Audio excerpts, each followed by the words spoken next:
السلام عليكم يا شيخ. وعليكم السلام ورحمة الله يبارك فيك يا رب. أنا يا شيخ حلمت إني دخلت عمارة.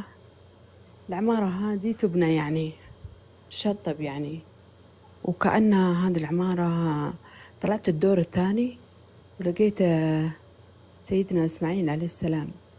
كان صغير ويمكن عمره 6 سنوات ووجهه منير مرة. بعدين قلت له والله إنك لنبي عظيم. وبعدها كأني أبغى يقنع يجي معنا، بس كان في هذه العمارة 2 مصاري يعني هم اللي شطبوا، وكأن واحد خطف واحد منهم.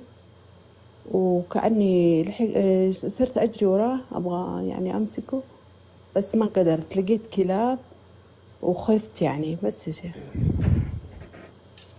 إسماعيل شفتيه ولا ما شفتيه عليه السلام؟ أي شفته.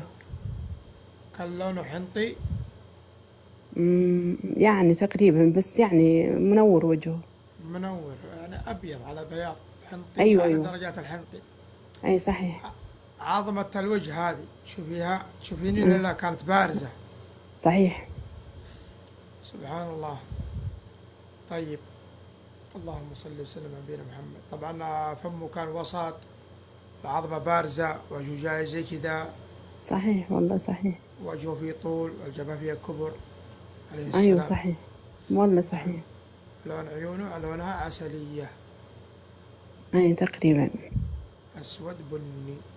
أي عليه السلام. صحيح. أي صحيح. نعم عليه السلام.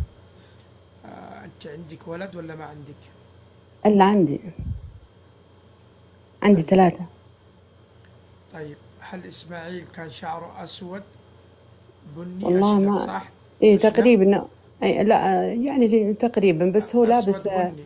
أسود بني. أيوه أيوه، لابس توب اللون. ولابس الثوب فيه طاقية. الثوب زي الغبرة. أي صحيح بني. ولابس بني بني زي طاقية الغبرة. بيضاء، طاقية بيضاء. طيب، اللهم صل على محمد وعلى محمد.